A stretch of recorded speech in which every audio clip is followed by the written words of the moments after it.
Welcome to the Average Joe's Movie Club Cast, Episode 4, a show all about two guys talking about movies.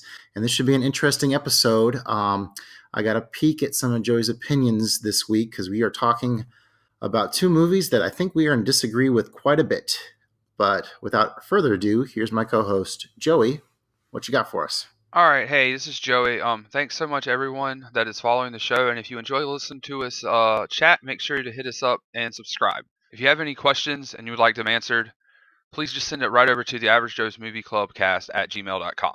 Our featured movie this episode is going to be We Need to Talk About Kevin, 2011, written and directed by Lynn Ramsey. We are going to be discussing this film in detail, so there will be spoilers. Justin, what led you to add this film to your movie club list? We need to talk about Kevin. So I'd heard a lot about Lynn Ramsey. She's a pretty acclaimed auteur filmmaker. She has one film in the Criterion Collection called Ratcatcher, which I saw, and I also saw her movie from last year, You Were Never Really There, with Joaquin Phoenix. So she'd been on my radar as an auteur filmmaker that's modern, that gets talked about a lot.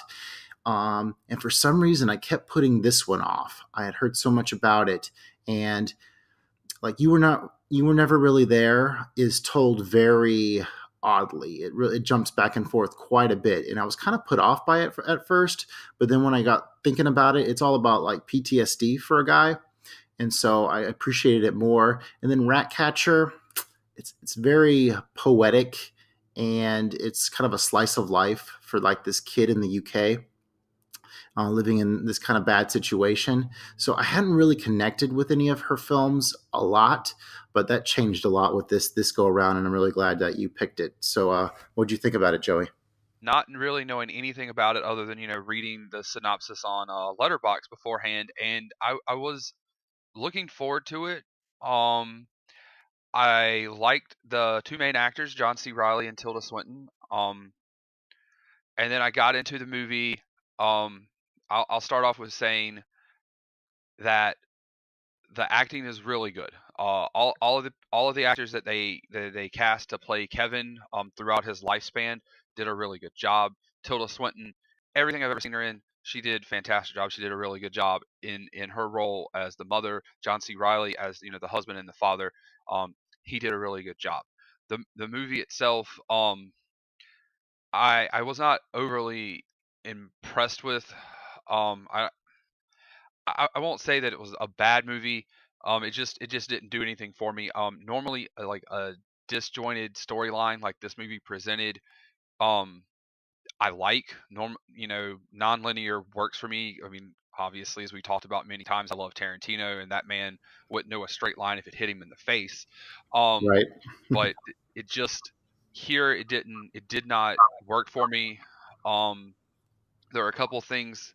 I think the big thing, I mean, we were audibly talking about it throughout the movie was just red everywhere, over and over and over and over and over and over and over. And So what do you think?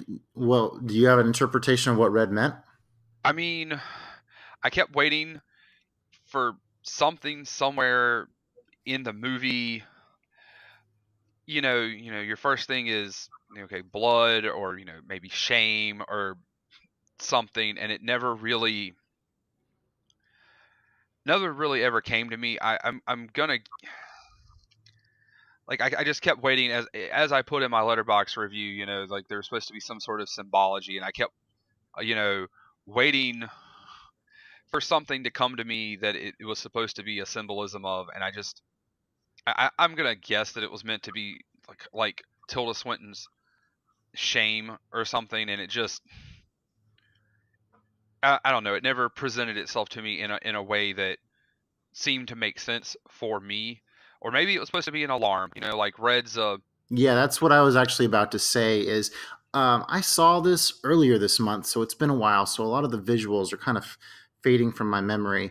But just in hearing you talk about it, red, red, red, red, um, a warning sign because Kevin, at any moment's going to snap. And that red to me really symbolizes the fact that it's going to happen. It's going to happen. You better wait. You better watch out. And yet they are not ready when it happens. Oh, I mean, and that's another thing. Like, so Tilda Swinton, the whole movie, she's like, something's wrong with this kid. Something's wrong with this kid. Something's wrong with this kid. Something's wrong with this kid. No one else is like, everyone else is like, nah, this kid's fine. John C. Riley, he's like, nah, he's just a regular baby. Takes her to the doctor. The doctor's like, he's fine. And then, like, nothing gets through to the kid until, she drops him or throws him after he craps himself as like what 7, 8 year old kid who's still in diapers. I don't know exactly how old he was. He was definitely old enough to where he shouldn't have been in diapers. And then he already knew how to use the bathroom. He breaks his arm. He goes in, uses the bathroom all on his own, and it's just the whole movie is just building. You know that it's building to him doing something terrible, obviously, because she's talking to him and he's in jail. You start seeing him learn archery, and you're like, okay, so he's gonna archer some people to death. Cool. Like they're putting the pieces in place, they're building the puzzle, and then it's a school shooting, and it's like school shooters don't live. One, this is kind of you like. I don't know. I didn't feel like the payoff was worth it. And by the time you get to the payoff, and then you know she asked him the question at the end. I don't remember exactly how it was worded. Why did you do it, or something of that nature at this point. And there wasn't even any payoff there. And he leaves her alive, and throughout the whole movie, she was the one.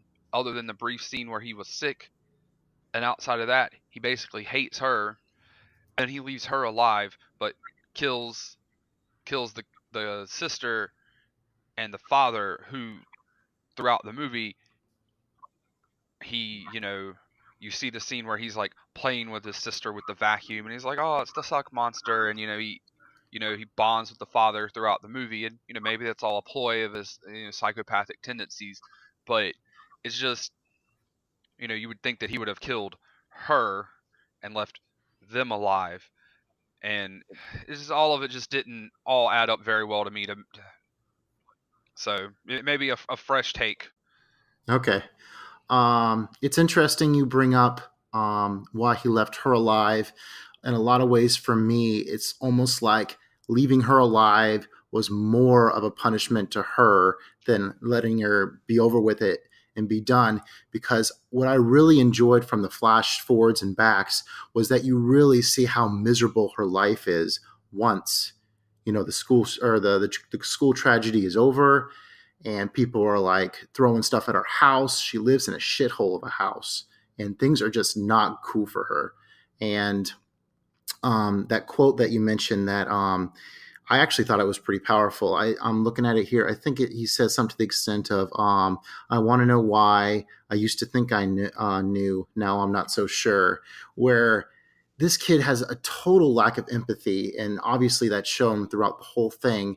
And he is so unempathetic that the fact that he's tortured his mother his entire life, and now he's locked away, and now he's like, "Oh, I forgot why I did all this. I could care less." And so that really exaggerated the point for me. Let me kind of tee my interpretation or my feelings of the movie up by saying, man, I thought this movie was brilliantly painful. School shootings, tragedies have always struck a really certain nerve with me. I remember when there was, what was the school? Remember the name of the tragedy up in New England right before Christmas? Sandy Um, Hook. Sandy Hook. Thank you. Like, for instance, when Sandy Hook happens, oh my gosh, that tragedy. Like, there's a lot of school shootings in America, but Sandy Hook, the fact that those kids got gunned down like right before their Christmas break, really tore me apart. And so, gun violence in America, I've never been really much of a gun person. So for some reason, I'm super sensitive to this stuff. So the fact that that was the big, like, where this movie was going really got me. And what's crazy is the fact that you see like him getting all these bicycle locks. I'm thinking like, I wonder what he's up to. Is he into some, like, is he going to like sell them and do something weird? And no, I was totally blindsided in the fact that, he used those to lock up this auditorium so he could maliciously just shoot people with arrows, which is crazy to think about. And I mean, you mentioned the fact that it wasn't realistic. He didn't survive. Maybe so, but I think there's enough like over the top fantasy building up to that, to where maybe this isn't supposed to be the most realistic story. Does that gel with you at all? I mean, yeah, it's I mean, and I guess the fact that, he had barricaded himself in there, and by the time, you see him with the saws cutting through the bike locks getting in, he wasn't resisting or anything. Um and I guess his psychopathic tendencies were different than, what you see in most situations where they're just going from room to room, um with, automatic rifles and that automatic rifles where they're just gunning people down, and then the cops come and they're doing, suicide by cop. He did everything. He killed the sister, you know after he already mutilated her. He kills the sister, and then he kills the father, and then he goes and does this. And you're right. The mom's life is complete and utter shit. She has a crappy job. You have the scene where she's at the Christmas party or whatever, and the guy is like, "Hey, dance," and "Hey, will you dance with me?" And she's clearly feeling him. She's laughing, she's smiling, but she's like, "No, I don't want to dance." And then after she says it again, like the guy doesn't handle the rejection and goes all crazy on her. So yeah, her life's terrible. So maybe it's not all about committing suicide. It's just, I'm gonna ruin your life for shigs. I didn't even kind of take that into account. Um, and and while I didn't necessarily like the movie, I mean the movie was very powerful. It wasn't like watching like a bad movie that was just bad. It just where there wasn't anything redeeming. Right. One thing I want to say, while I'm thinking about it, is I think my one complaint about the movie, one part that did feel a little contrived to me, is their marriage falling apart. Like with John C. Riley and her, like all of a sudden it's like, oh, well, we're having trouble. But then it's like they don't even commit to it, and then the school tragedy happens. It's like that part was a little thrown in there and didn't. That would be my one complaint about the story, is how the alleged divorce didn't really go anywhere. Um, one of the one crazy part of the movie. How about the walking in during a blowjob scene? Okay, so two things. So the thing with the divorce, I felt like the whole movie, it's like, why isn't there any anything mentioned about a divorce up until the end? Because they're having so much problem with this kid. Like they're they're so happy and love, and then there's kid, and there's all these problems with this kid, and they're just kind of sticking it out, and it took that long to get to the divorce, and then yeah, they just kind of glossed over it. And then yeah, he just walks in during the blowjob or whatever, and they kind of tease it with the, "Oh, I pooped myself," and you're like, "Oh, he must have had an accident while he was sleeping," and then you realize later when you see him in the rubber diapers, no, he's just not potty trained, until you realize that. Yeah, that's a good point. Yeah, I didn't really notice it at first until like you see him on the changing table and he has that like reinforcer in there to really sink in the fact that this kid is way too old to be in diapers, and the only reason he's in diapers is because he's trying to make his mom's life in particular, miserable. I guess let's talk about the casting of John C. Riley.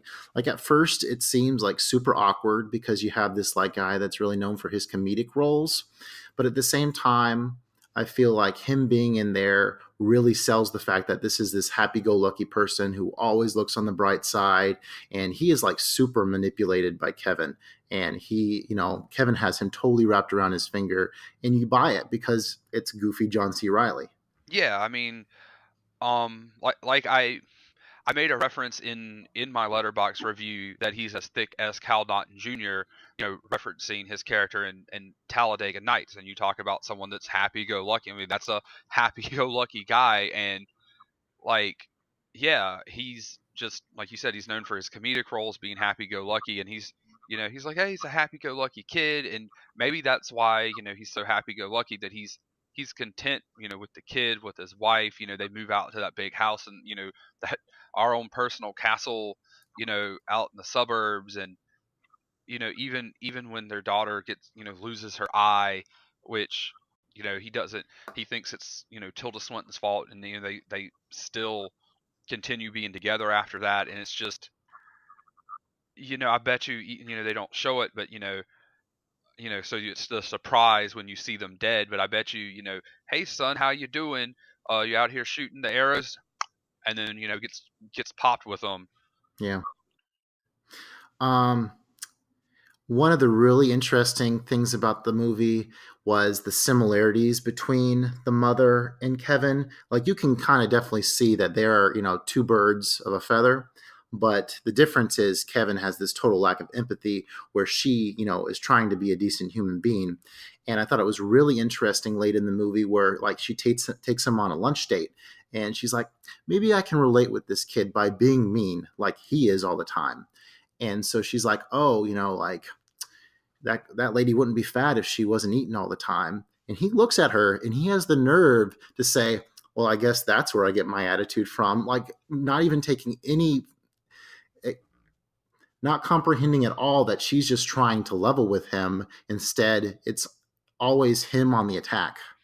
Yeah, or maybe he did comprehend and just took it as a chance to just not care. That scene where he goes, he just goes on the attack about, oh, you don't even have to ask me about, um, some cunt that I'm dating, or tell me not to get in her pants, or something of that nature. I don't remember the exact quote. And you don't have to tell me how it's okay to experiment with drugs because you used to do it.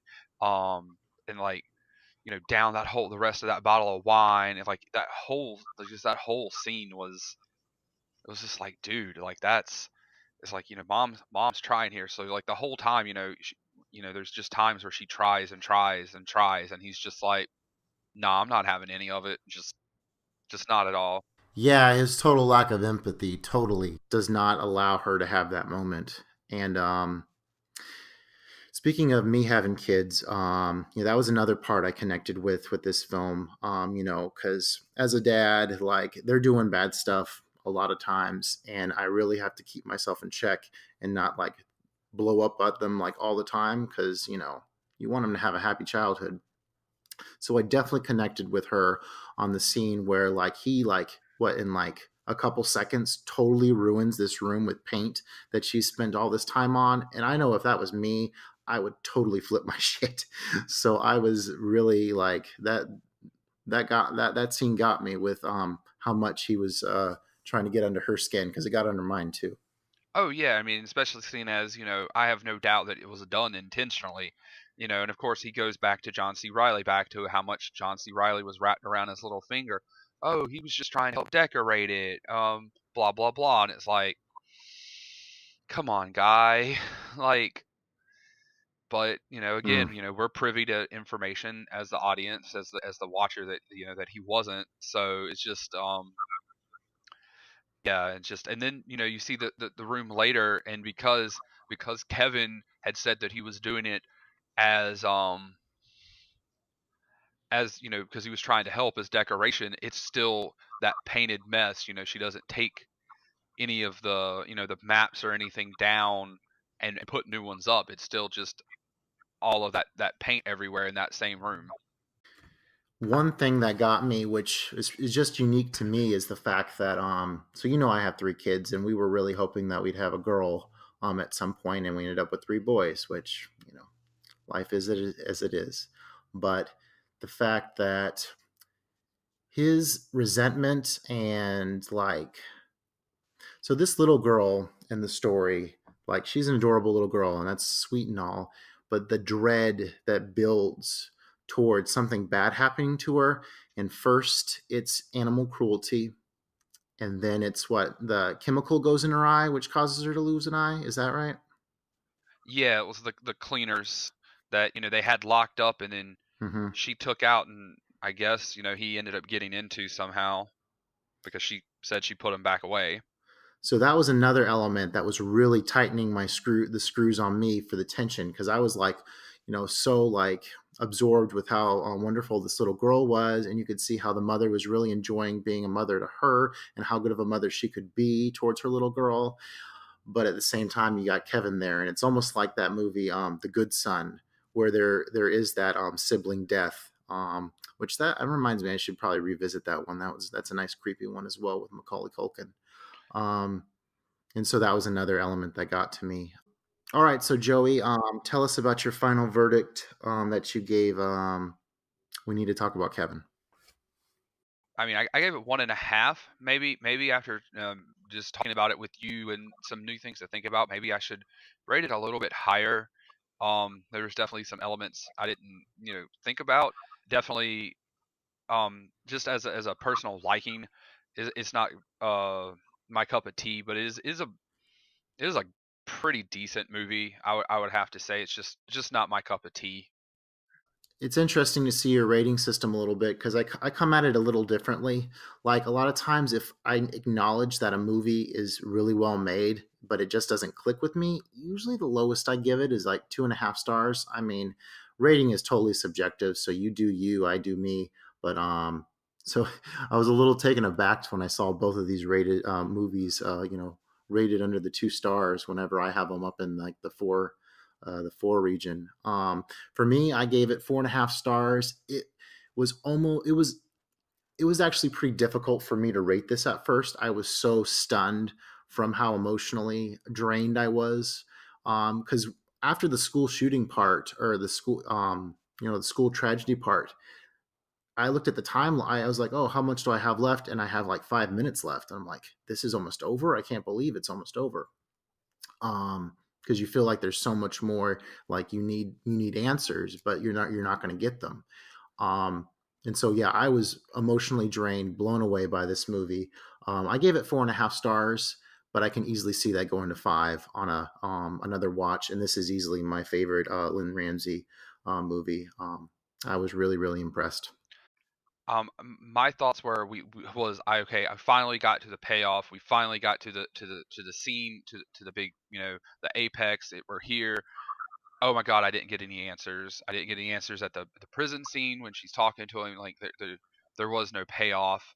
And that was part of the reason I rated it so low. Was I the movie ended and I felt like I really didn't feel anything. Like, I mean, the movie was powerful, but Hmm. like I didn't feel connected. I didn't feel So anything. Like, did you feel empty or indifferent?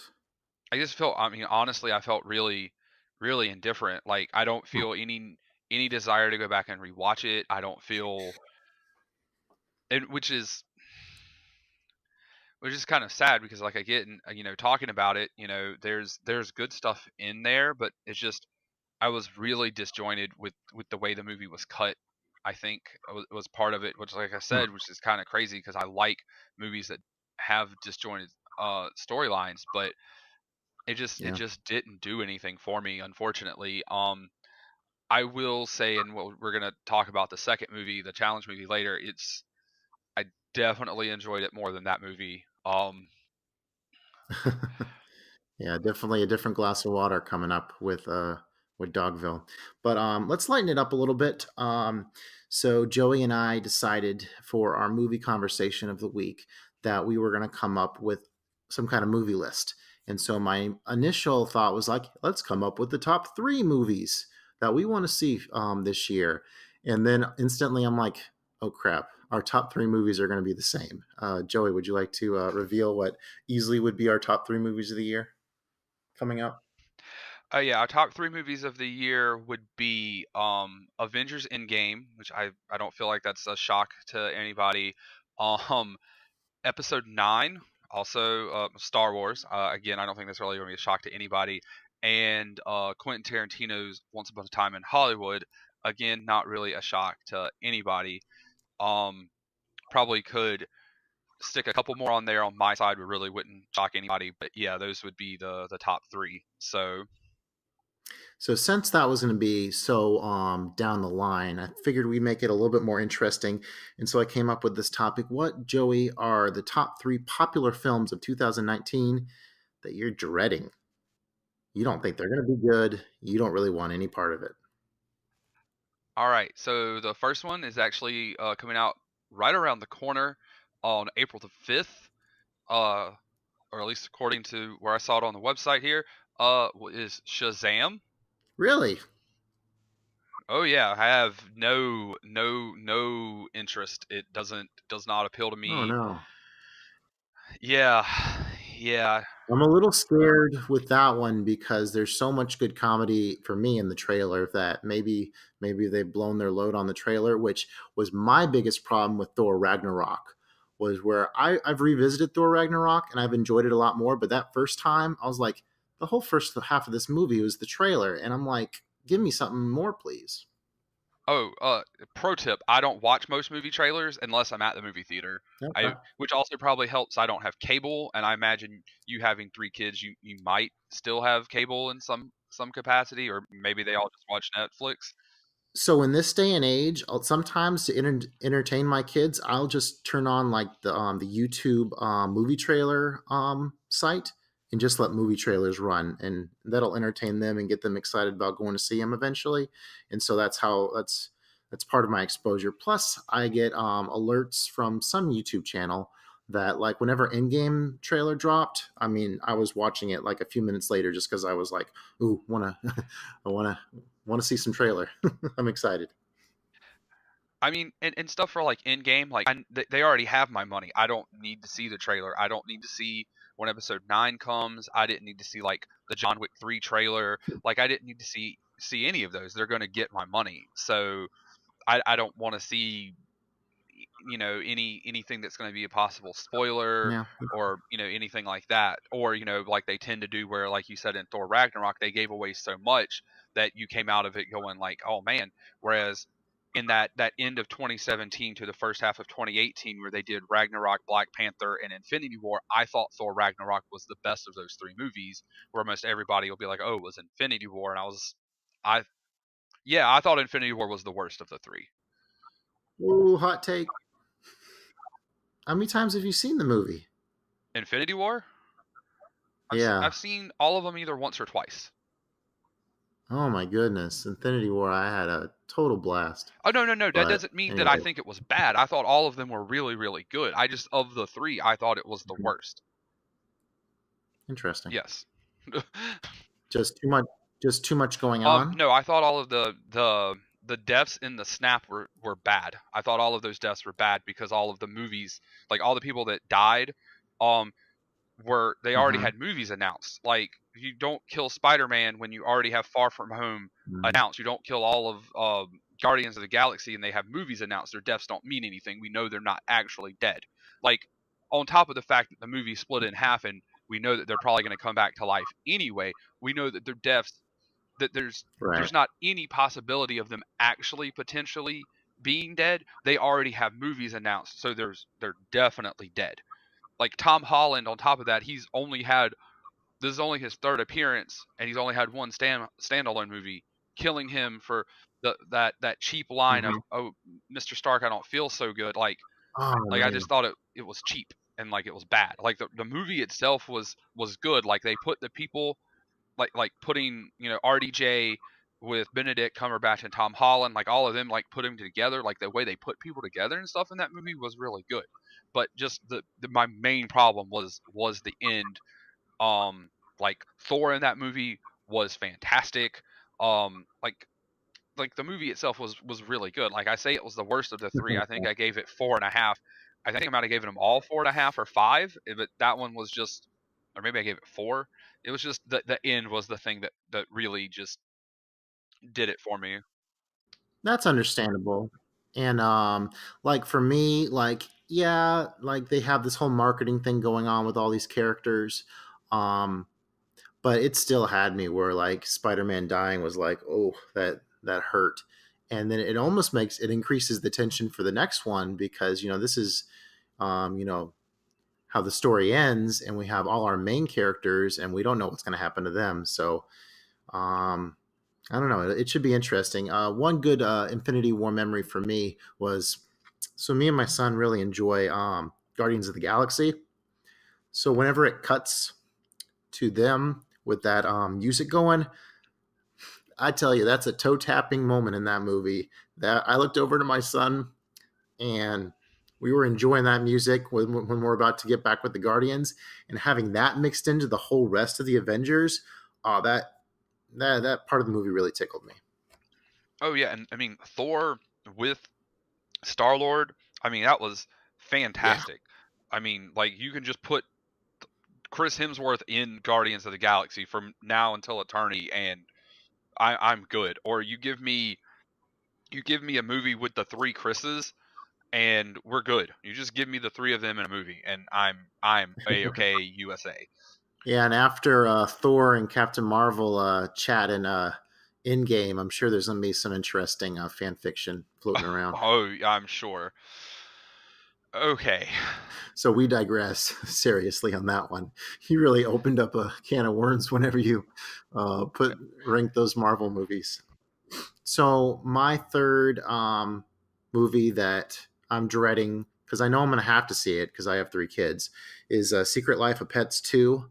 I enjoyed the first one well enough. It had some funny moments, but the fact that we're taking that same premise and we're putting it on a farm, something we probably did already in Homeward Bound 2, um, no interest. It looks very underwhelming. That's fair. I'm glad I'm not gonna have to see that. Eight. The next one is gonna be comes out in May. Is Detective Pikachu.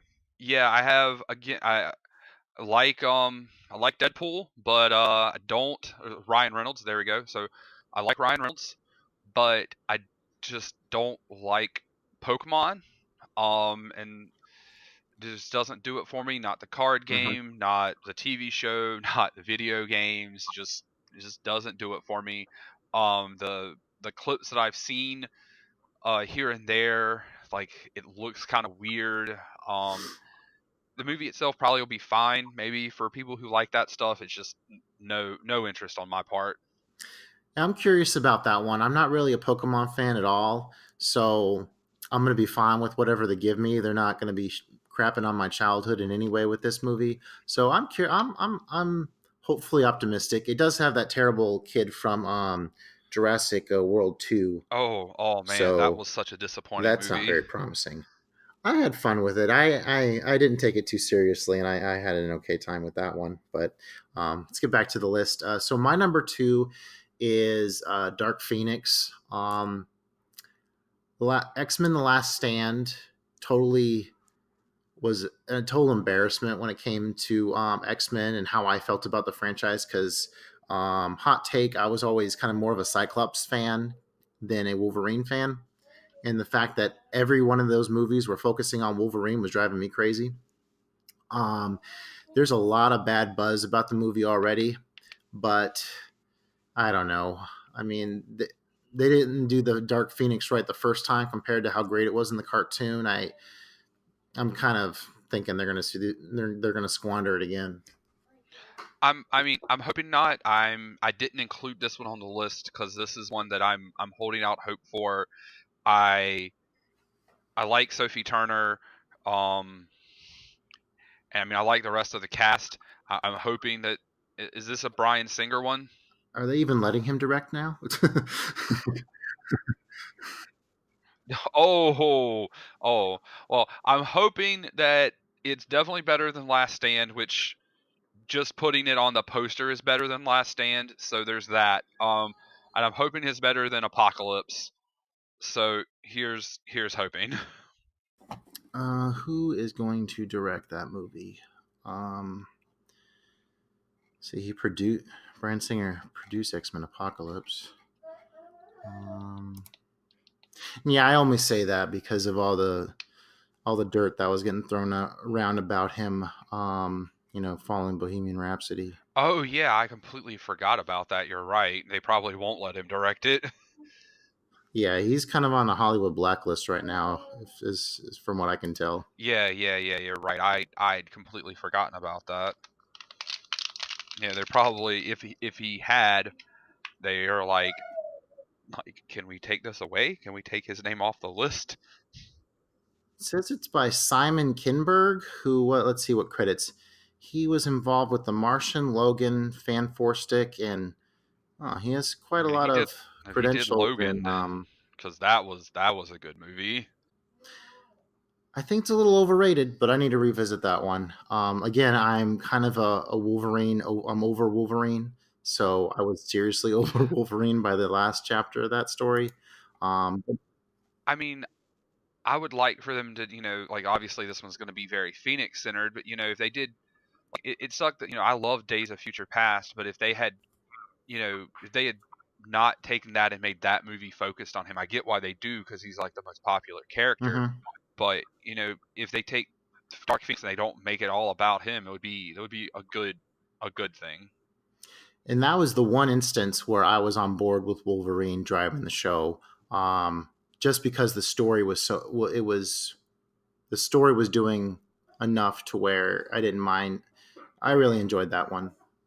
Oh, Days of Future Past. Yeah, Days of Future Past. Oh yeah, I loved that movie. That movie was very good. I saw that one like twice opening weekend in theater. And so, what's your number one movie that you're dreading coming up?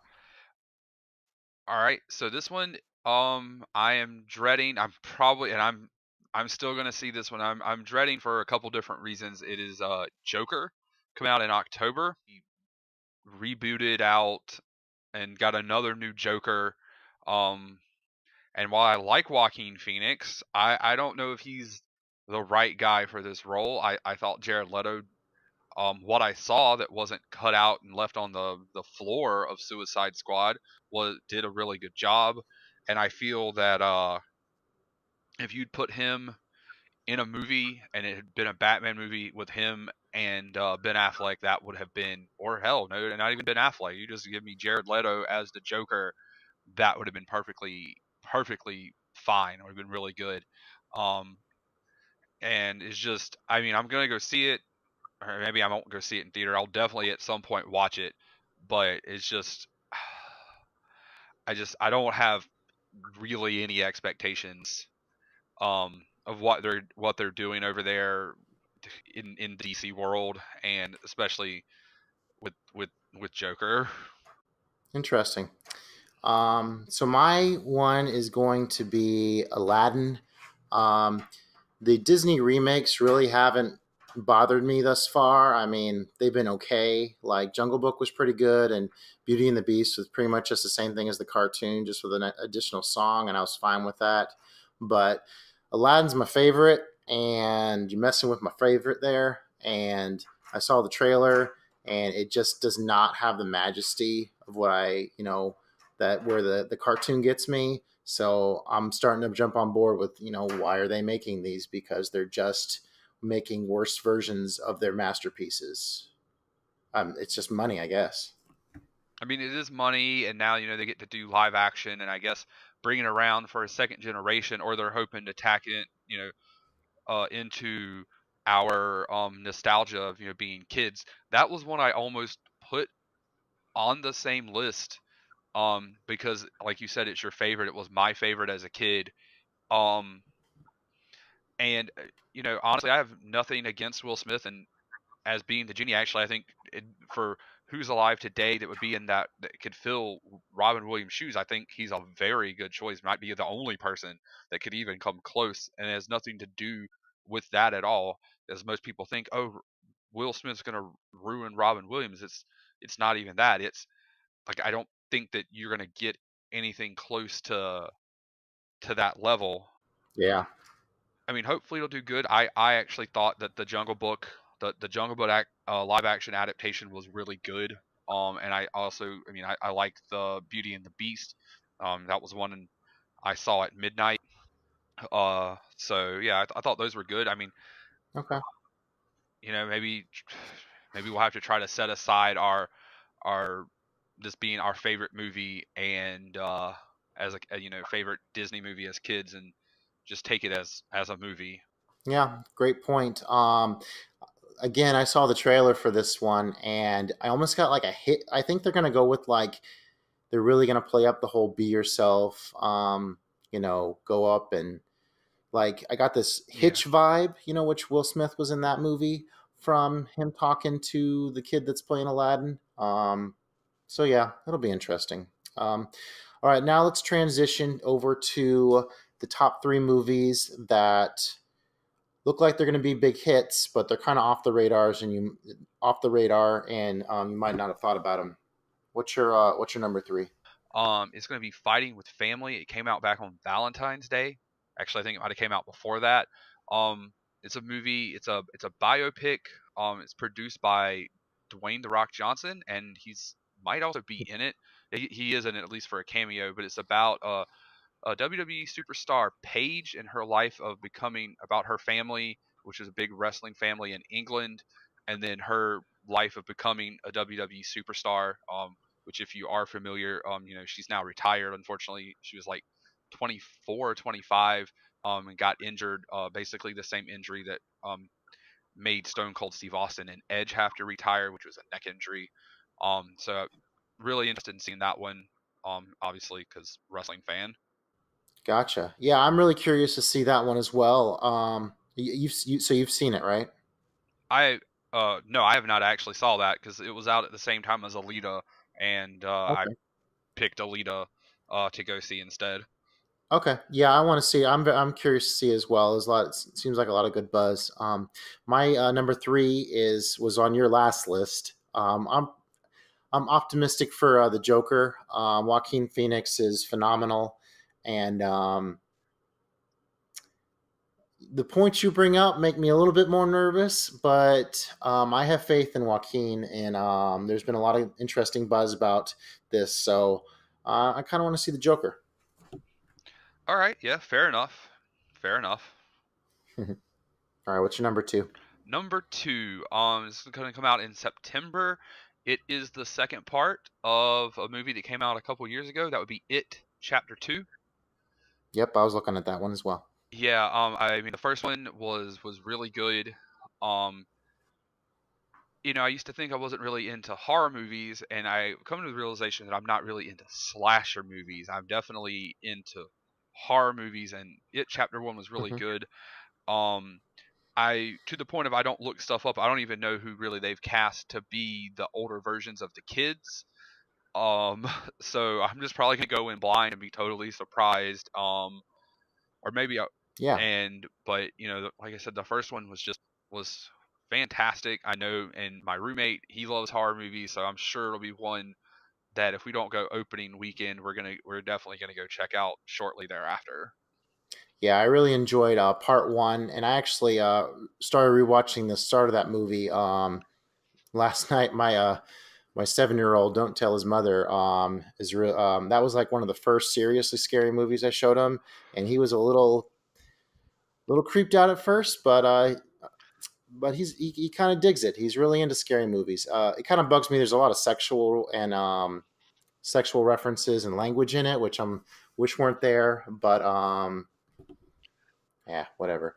But yeah, I'm really looking forward to it chapter two as well. Um, my number two is Toy Story 4.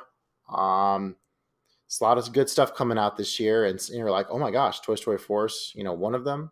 Um, looks like I saw the trailer for that. Looks pretty interesting. With him kind of with Woody kind of going out on his own with this other unconventional toy. And so, yeah, the Toy Story franchise has been dynamite up to now, and I don't see it changing. Some great voice talent from those long It's running interesting characters. that you put this one in this list because it almost made my other list because I don't think that this is a franchise that needed another entry. I thought that the way that they ended three, ripped everybody's hearts out, was perfect, and um, I was True. not saying that I'm not gonna watch it because I probably will. And it's been a while since I've watched a straight Disney movie, or I guess in this way a Pixar movie. But what I mean is, I mean I've watched plenty of movies in the Disney umbrella, but not an actual Disney movie. Um, I just thought that it was one that like they just where else were you going to go? And as you said, and when you started talking about it, Woody has went off on his own. So I guess that's where they're going to go with it, and that's fairly interesting. So it'd be interesting to see where they go with it. Yeah, hopefully they don't ruin it, but time will tell. Pixar usually doesn't go wrong, usually. So we'll see. My number one anticipated off the radar film is Rocket Man.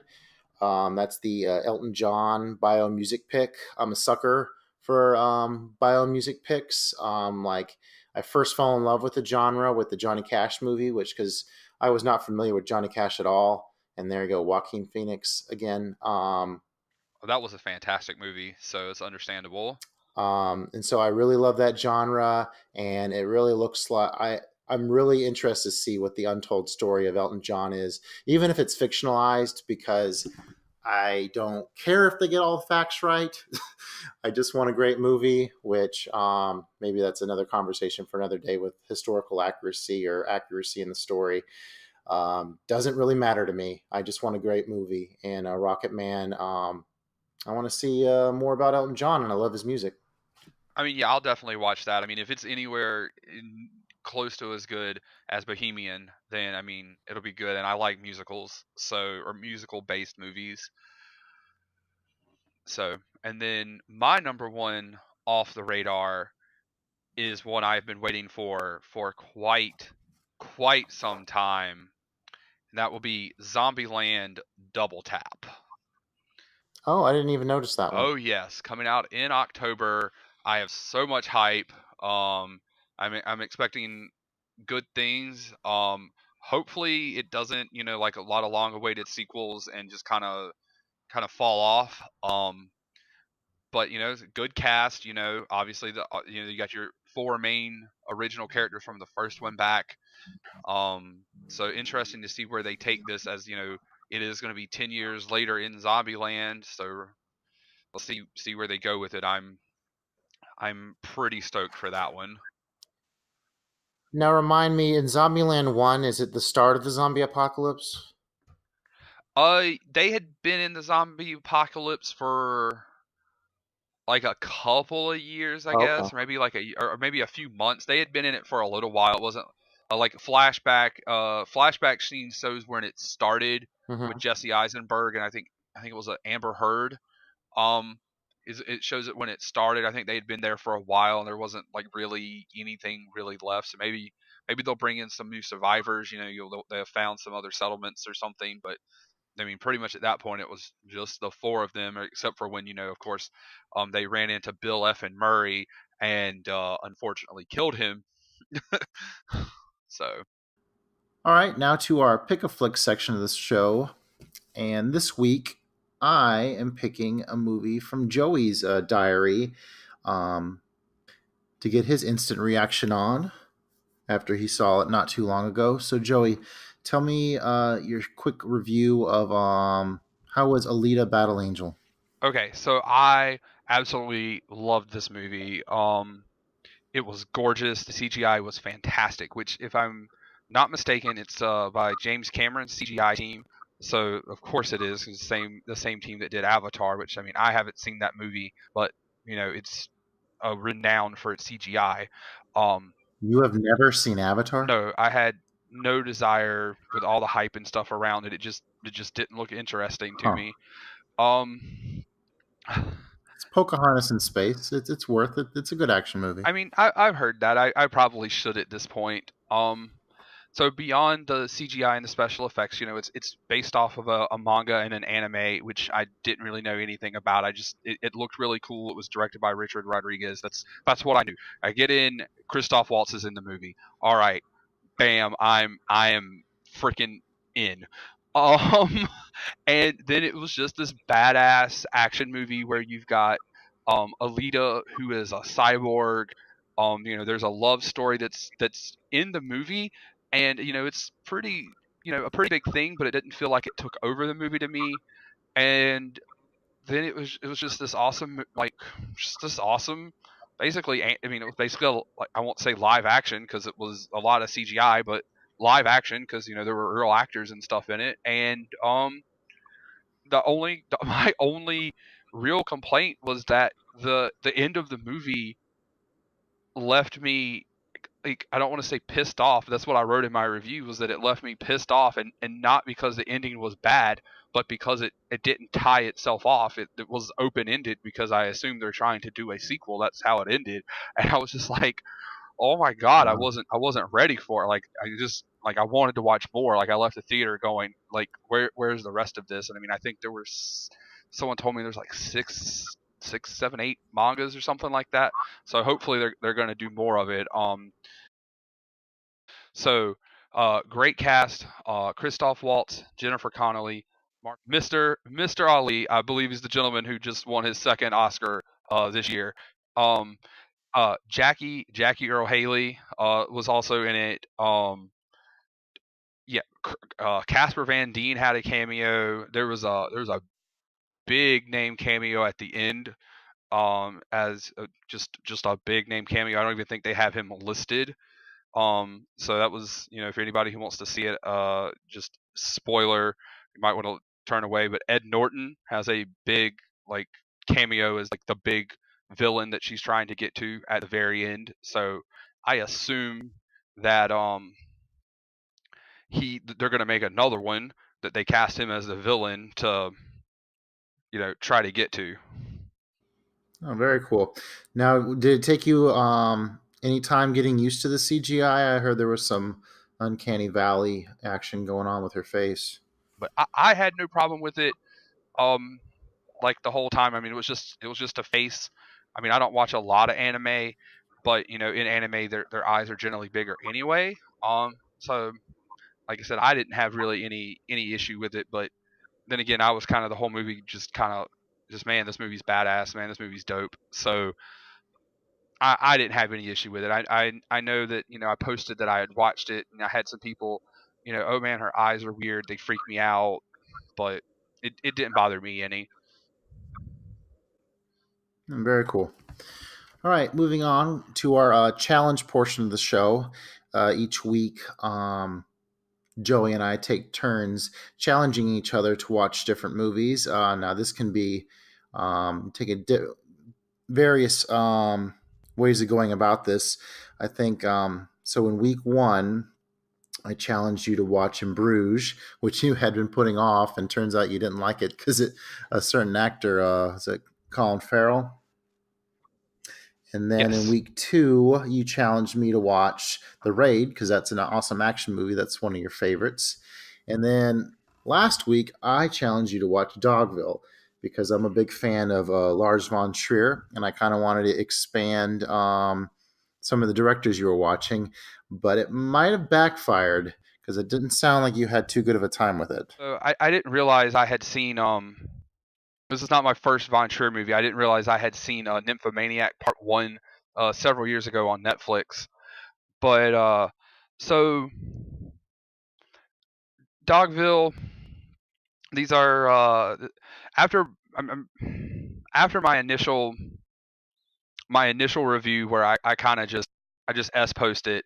I went back and kind of thought about it when the movie first came on, and they're on a stage like you would be at a play or something.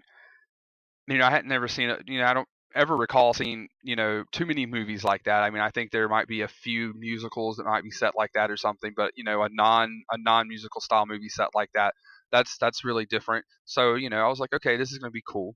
They tell you from the front it's going to be broken down into 9 acts and a prologue, so basically 10 acts.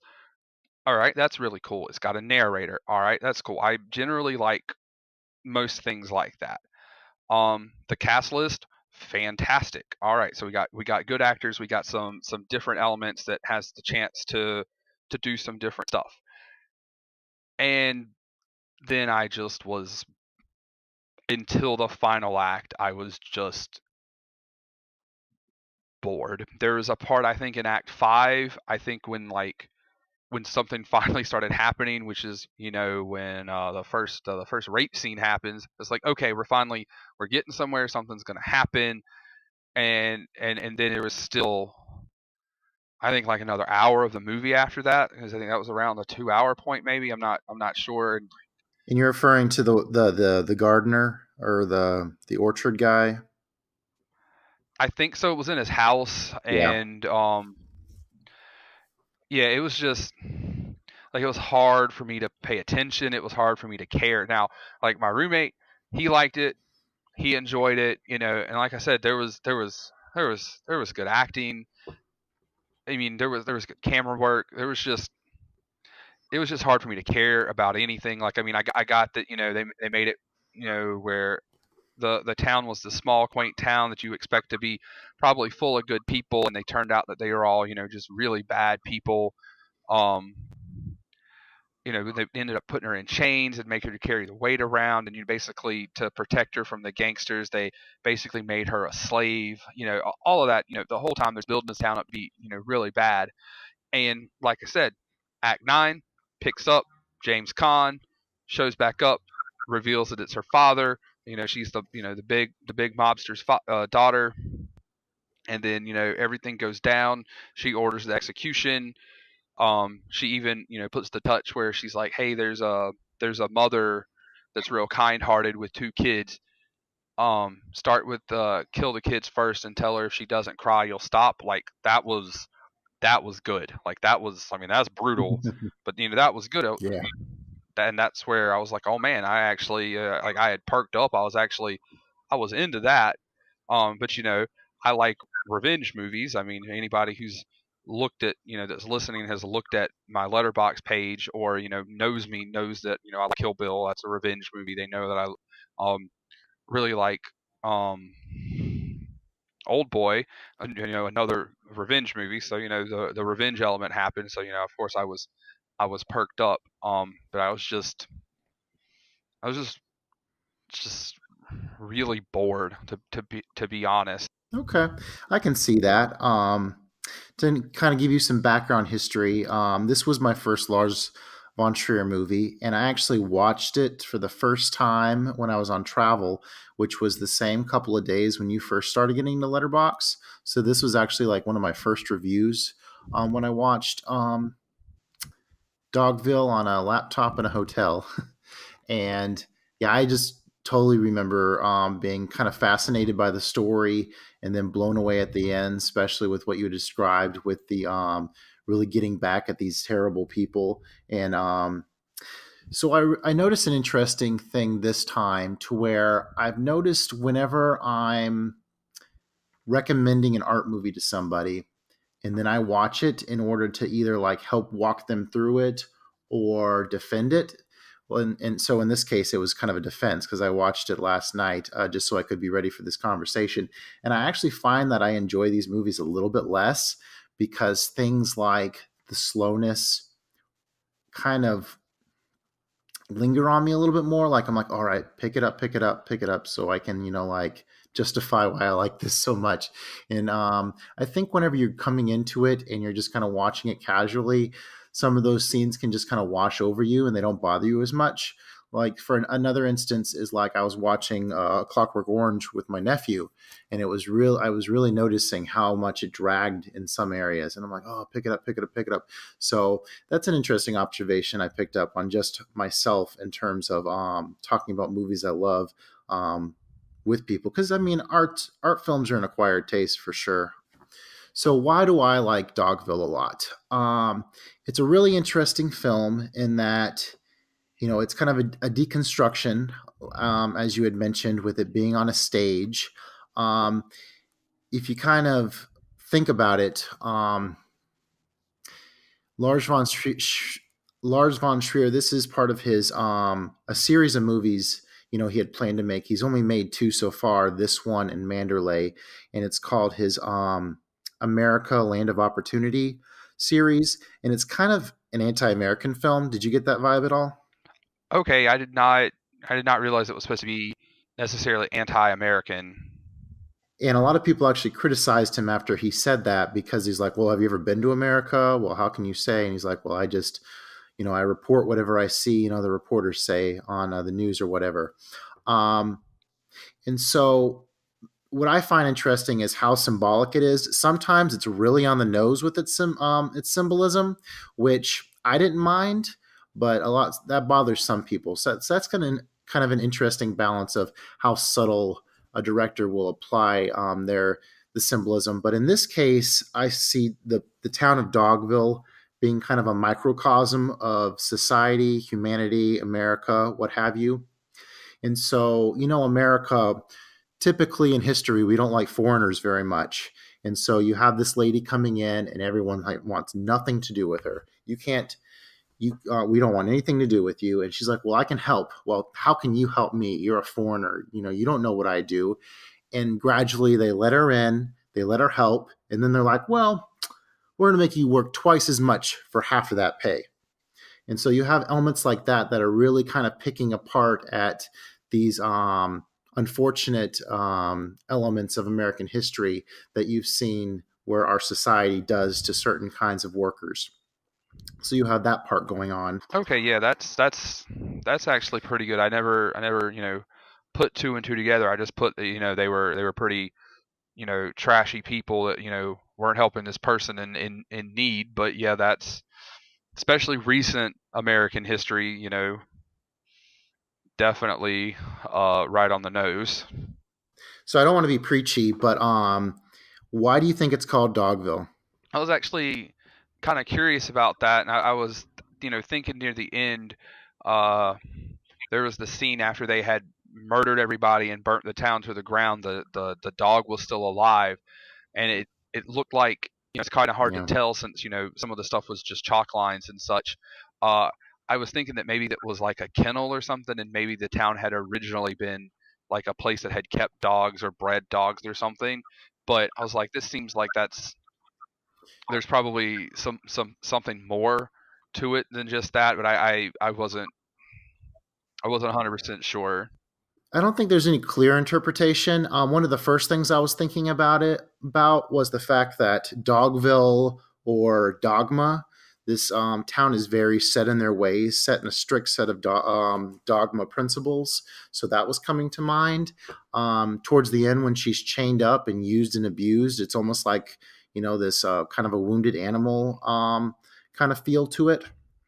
And did you get the whenever this part was really on the nose for me. So whenever Khan and Nicole Kidman are talking in the car, did you pick up on that whole like maybe Jesus and God vibe as they're talking about like a judgment that it's gonna about to bestow on these people?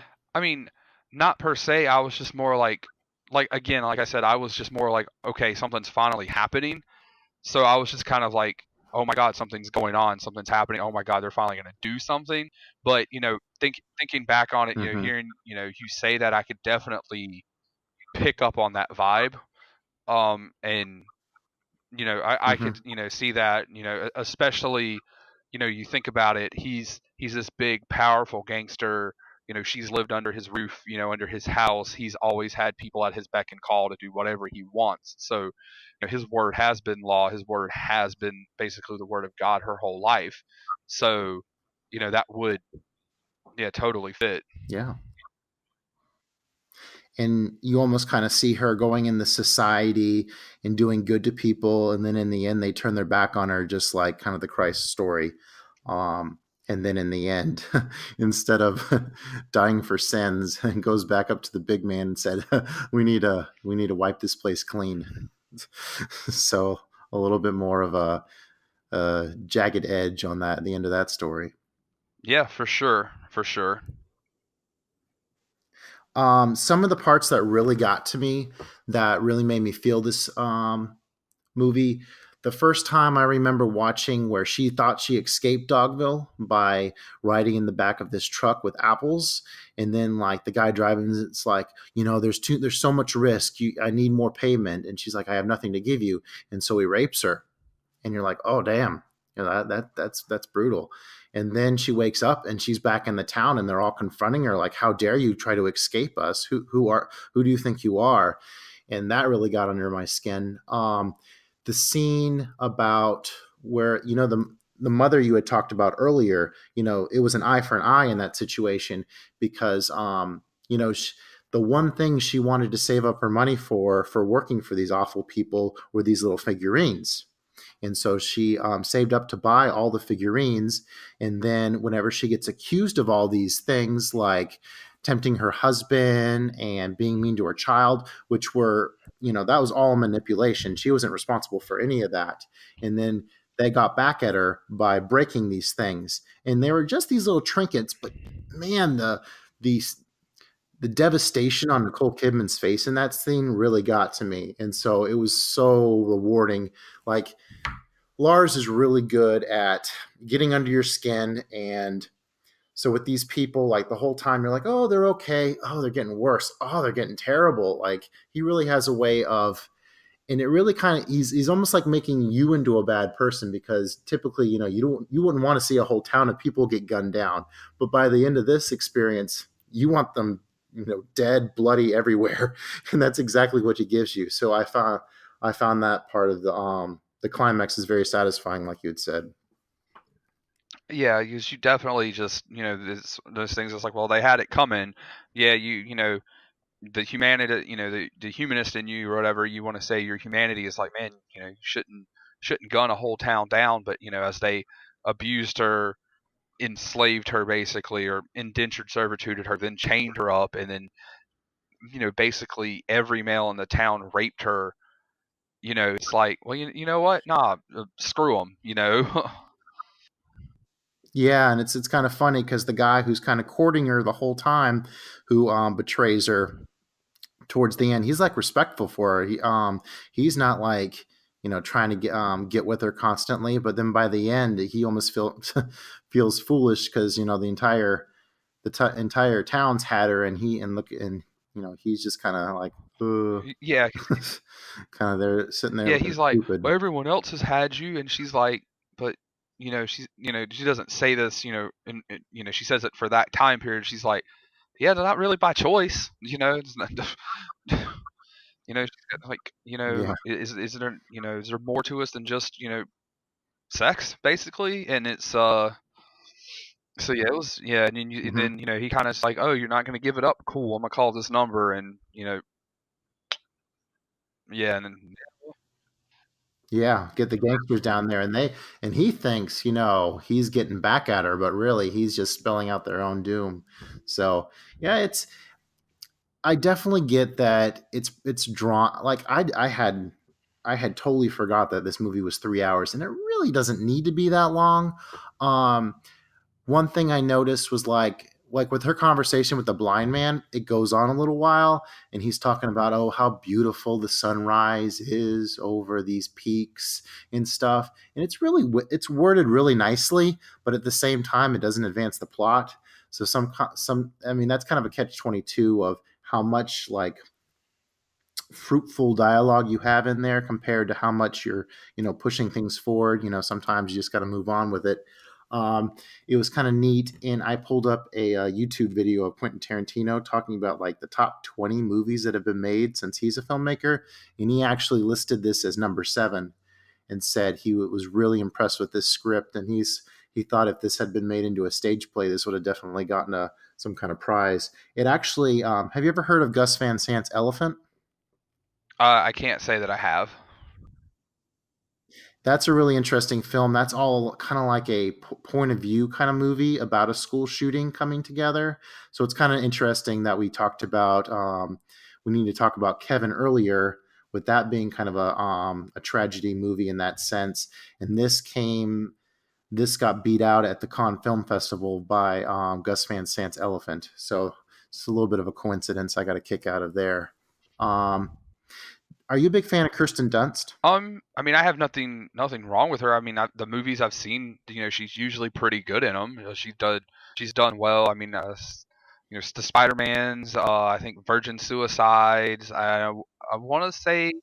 I mean, I've definitely seen her in some other stuff that's just not coming to my head at the moment. The reason I ask is she stars in one of Lars's other movies, Melancholia, which I thought about recommending.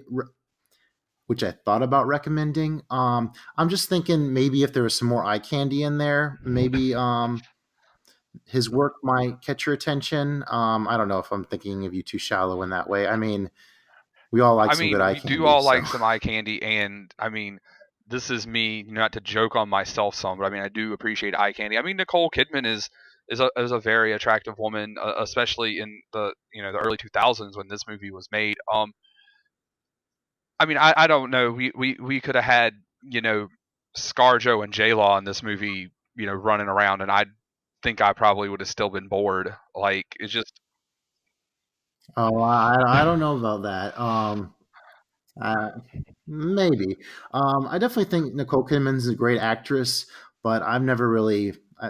I don't know. She's always kind of felt like my mother, instead of like someone I would look at in that sense. Manderley, the sequel to this, is interesting because it has Bryce Dallas Howard, and she's quite appealing, I would say.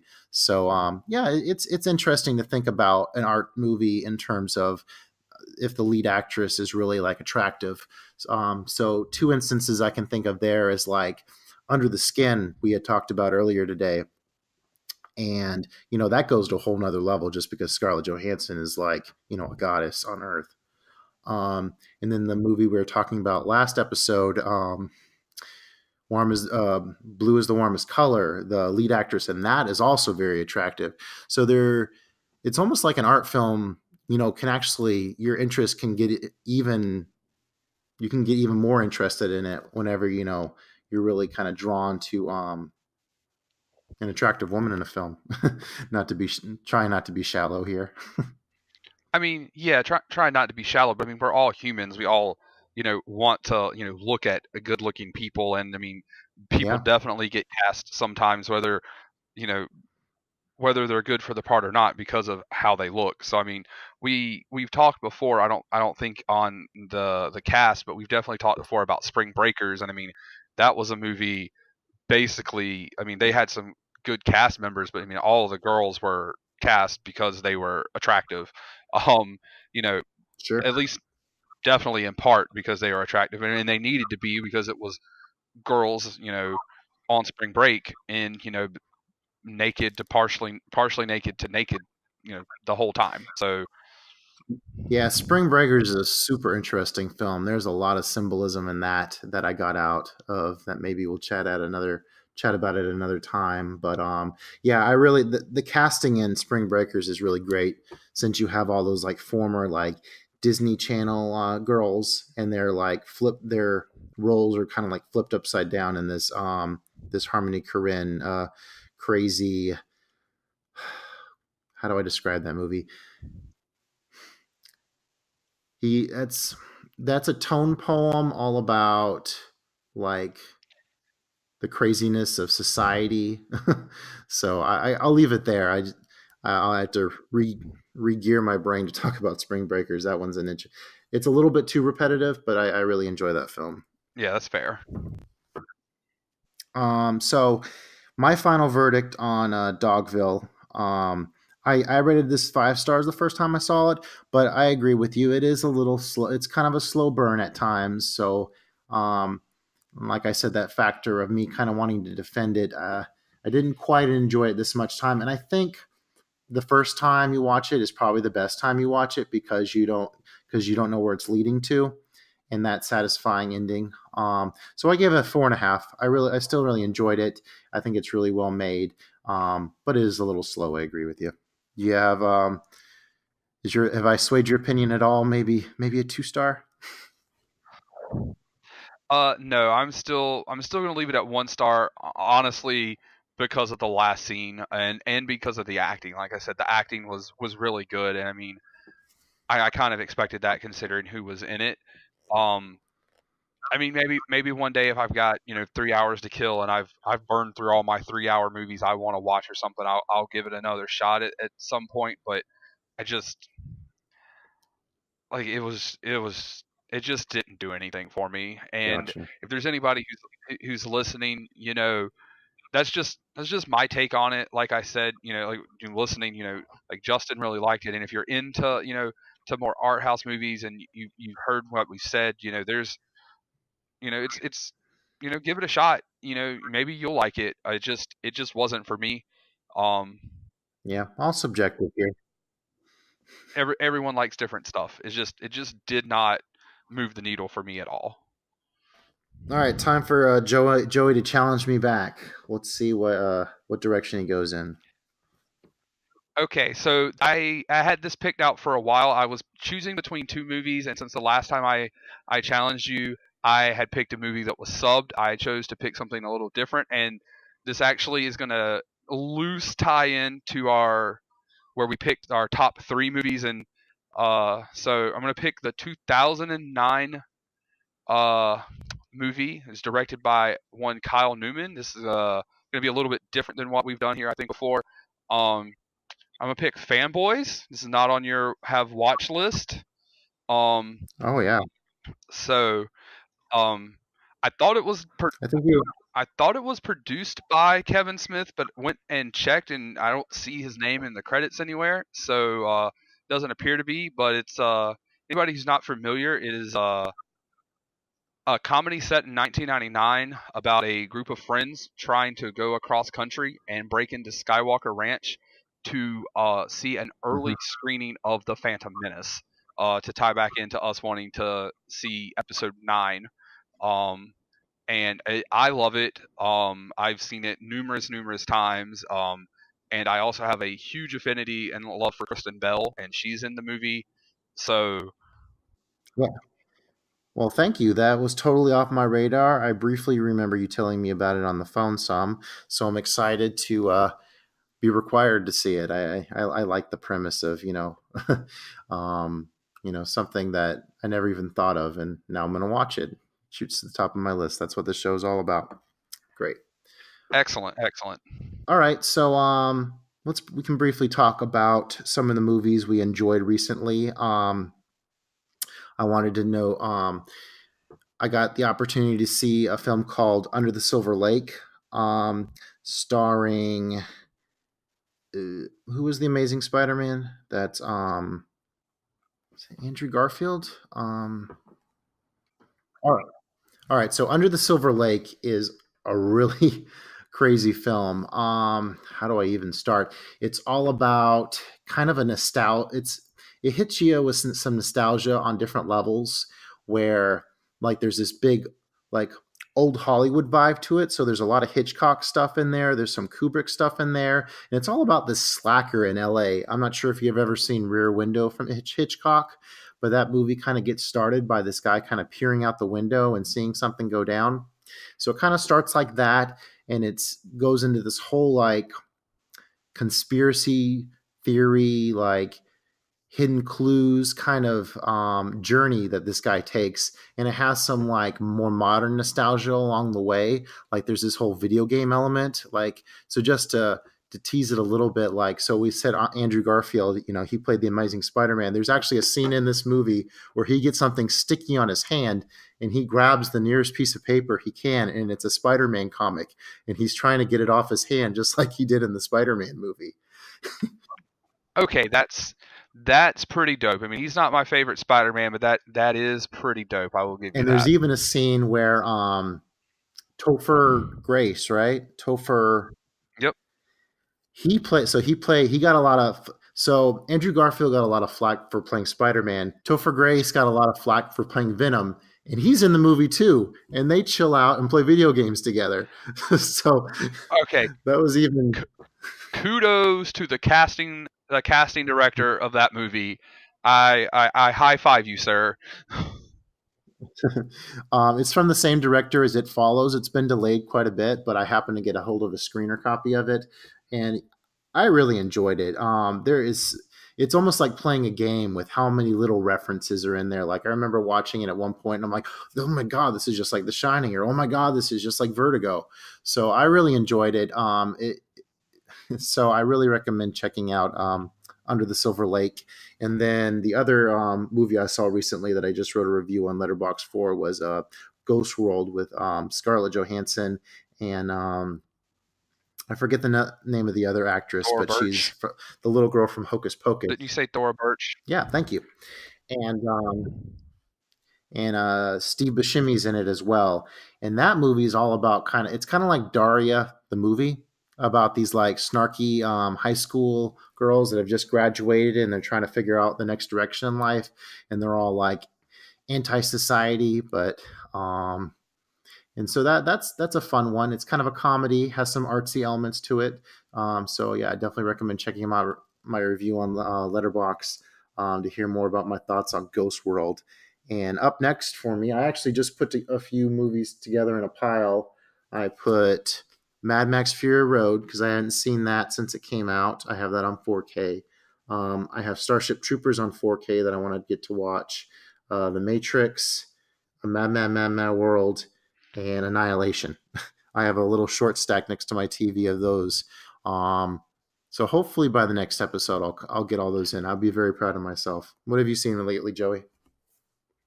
I actually just watched 10 Cloverfield Lane, and I was just blown away by that movie.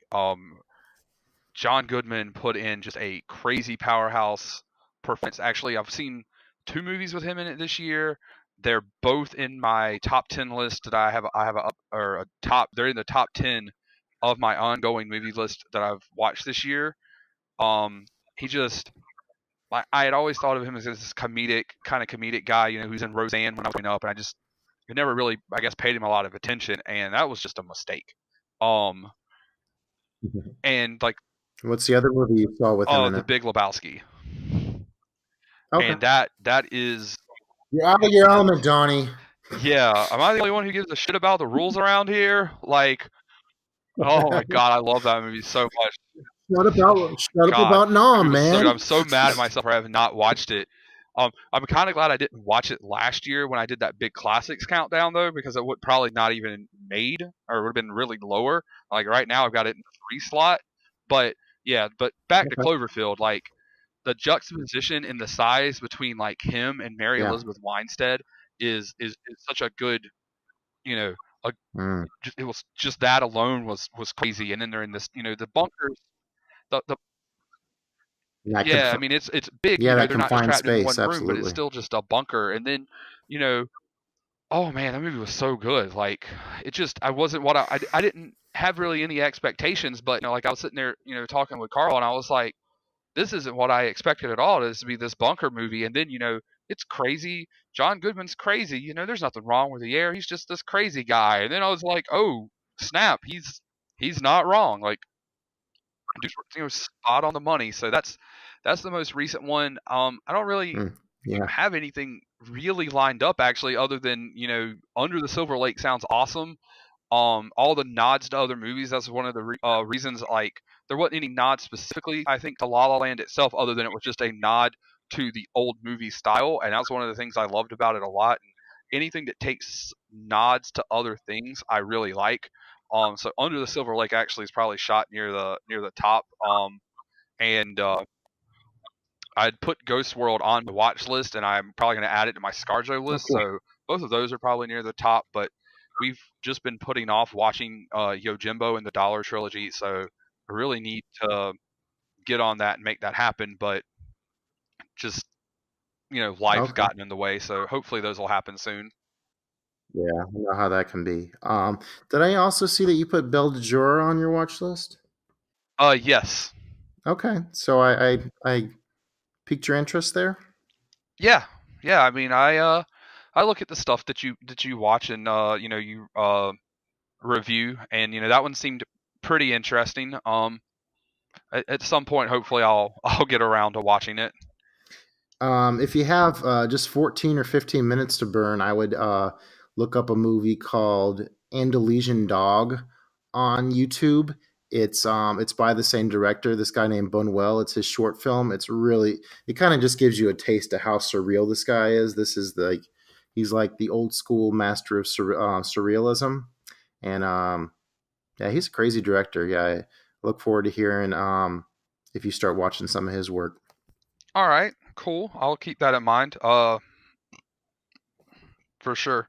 Okie dokie. Well, I think we've reached the end of our show, and it's the grand reveal of what I have selected next from your list. And I had been going through all the movies on your list that I hadn't seen before, but this time I'm gonna change it up. This is one I have seen before. It's a movie that totally blew my mind the first time I saw it. I really came in with no expectations, and I was actually thinking a lot about Fight Club as I watched it. So it'll be interesting to see if you pick up on those vibes at all. It is from a Swedish director, Igmar Bergman. It is the fantastic, the wonderful Persona. Very trippy movie, and I look forward to hopefully you enjoy it. Oh yeah, I've been looking forward to this one. And this one's going to be pretty easy to watch as it's on a Blu-ray disc in my house, so that'll be good. Oh, great. I Goes by honestly real fast too. good. I'm looking forward to this because both you and my roommate have nothing but good things to say about this one. So Hmm. I'm looking forward to this one quite a lot. I think next episode is as good as this one is. I think next episode is going to be aces with the two movies we got. Awesome. So look forward in the next couple weeks to a month. We're just kind of filling out our podcasting, routine here. So look for the next episode 5 to feature Persona and Fanboys, definitely, along with a lot of other great movie talk. That's what we're all about, just kind of skimming through what we like, our thoughts, and getting it out there. It's all about just kind of turning something on to listen to and hearing some guys talk about movies. And oh man, they talked about Big Lebowski. Hadn't seen that. That shot to my top of my list. I think that's what we're all about. For sure, like just all good movie talk. I feel that is a good way to represent it. Awesome. All right. Thanks so much for listening. Make sure to check out our Letterbox accounts for our up to the date movie thoughts. You can find that information on how to find us on Letterbox in the show description. Without further ado, happy movie watching. Cheers, everyone. Bye, everybody. Have a good day.